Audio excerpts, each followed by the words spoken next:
Já são 12 bilhões de dias úteis perdidos por depressão e ansiedade, segundo dados da OMS. Será mesmo que a gente está vivendo uma época de produtividade tóxica? Ou isso é mimimi e coisa da geração nova? Esse é o tema do Dell Insights de hoje.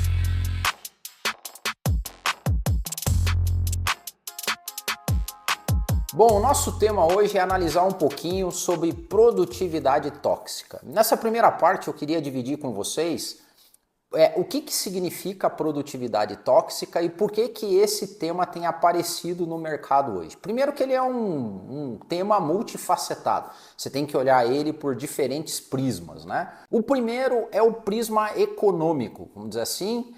Dados da OMS, que calcula o quanto o mercado perde hoje por afastamentos relativos à depressão e ansiedade, apontam que no último ano a gente teve uma perda de 12 bilhões de dias úteis no mundo inteiro pelo problema da depressão e da ansiedade. O relatório da Mercer Global Trend desse ano apontou que o percentual da força de trabalho hoje que tem risco de sofrer com burnout, depressão e ansiedade chega a 82%. Sem dizer que os estudos de psicologia social comprovam que quando o teu trabalhador está estressado, está em sobrecarregamento, vamos dizer assim, da função cognitiva, ele é 30% menos produtivo e menos criativo.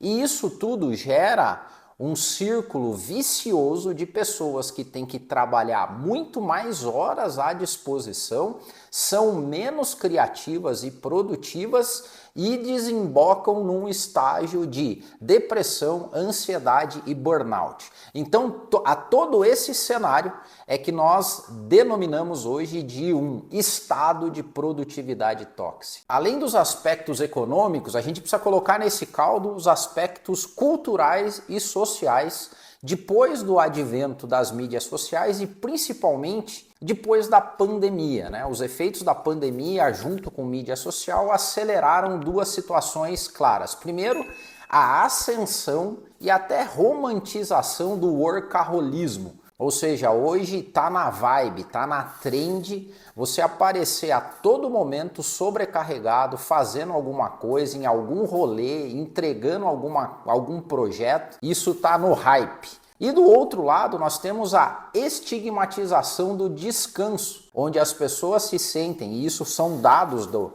Slack Workforce e também da pesquisa da Mercer, onde os colaboradores se sentem mal por dizer que estão precisando de descanso. Some-se a isso o fato do aumento vertiginoso da conexão online. Olha só que dado interessante. No pós-pandemia, aumentou em 192% as conexões semanais de reuniões online.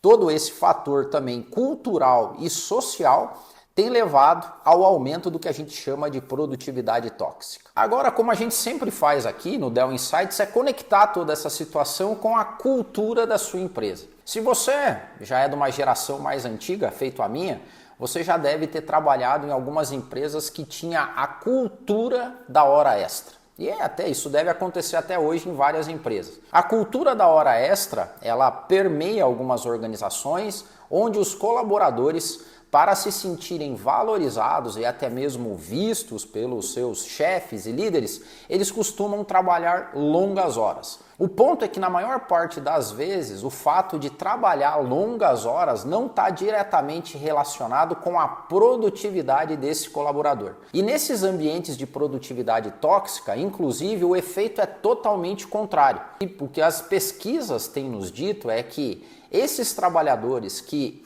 gastam, né, ou despendem longas horas de trabalho em ambientes de produtividade tóxica, eles são mas muito menos produtivos do que se eles trabalhassem focado em menos horas de trabalho. Olha que interessante. Agora a gente vê, dentro desse cenário, pós-pandêmico, que existe uma cultura de preocupação muito grande dos chefes em saber o que os colaboradores estão fazendo, principalmente quando eles estão em regime de trabalho online. Por isso que as reuniões aumentaram 192% do que eram no período pré-pandemia. Então, como é que você ajusta esse cenário para evitar um cenário catastrófico de pouca saúde mental, de produtividade tóxica e de improdutividade no final do dia? Tem alguns exemplos bem interessantes do que as empresas têm feito para fugir dessa pegadinha e desse círculo vicioso de produtividade tóxica, e eu vou dividir aqui com vocês. Deixa eu dividir com vocês então algumas práticas e rituais culturais que têm ganhado força nas organizações para fugir do círculo vicioso de produtividade tóxica. Primeira,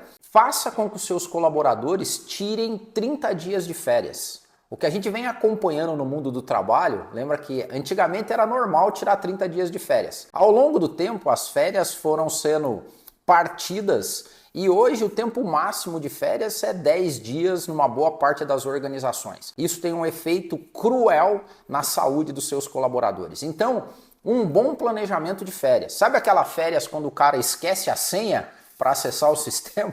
É esse tipo de férias que a pessoa tem que ter para descomprimir legal. Outra questão, respeitar o tempo de almoço no intervalo, né? Intervalo para almoço é crucial e é importantíssimo. Tem uma pesquisa interessante onde as pessoas, né, começaram a entrevistar os seus colaboradores e aqueles que tinham o costume de almoçar no mesmo ambiente do trabalho, ou almoçar junto com o seu computador, almoçar de uma forma rápida e sem se concentrar naquilo.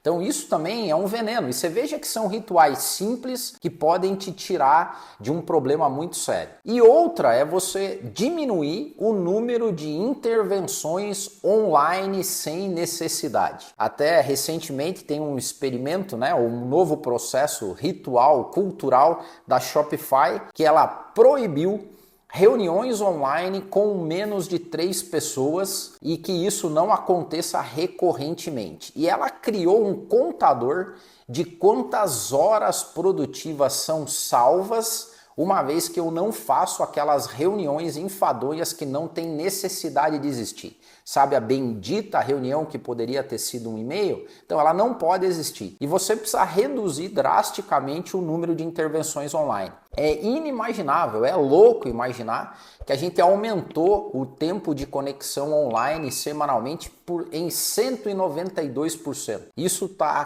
causando, ou é uma das grandes causas, né, de afastamento e de princípio de burnout, além de colocar a tua produtividade no chinelo. Lembre-se, o número de horas trabalhadas não está diretamente relacionada com a produtividade da sua empresa. E o que os números estão dizendo é que podem ser até o contrário. Então você precisa cada vez mais ter indicadores claros de produtividade do seu colaborador e não única e exclusivamente de horas à disposição. E como sempre, o fiel dessa balança é você, CEO, empresário, líder, gestor. Se você ainda é daqueles que acredita que a produtividade da sua empresa é medida e definida por aqueles trabalhadores que passam mais tempo à sua disposição, eu vou dizer que você é um líder do passado. As melhores empresas hoje, as mais produtivas, aquelas que têm alta performance, são aquelas que produzem muito, com muito foco na hora da produção, mas que respeitam o ser humano como humano e, além de tudo, respeitam os seus momentos de vida, de lazer e por aí vai. Para você ter uma empresa como essa, alinhada aos novos tempos, sem produtividade tóxica, você precisa desenvolver um plano de cultura organizacional forte e extremamente estratégico. E se você não sabe como fazer isso, a gente pode te ajudar. Nós somos a Dell Consultoria, nós somos experts em planos de cultura organizacional, tanto no desenvolvimento e diagnóstico da sua cultura, como no acompanhamento e execução desse plano junto com você, com o seu RH e com o seu time de gestores. Então, se você quiser saber mais como construir uma cultura forte, entre em contato conosco, nós somos a Dell Consultoria.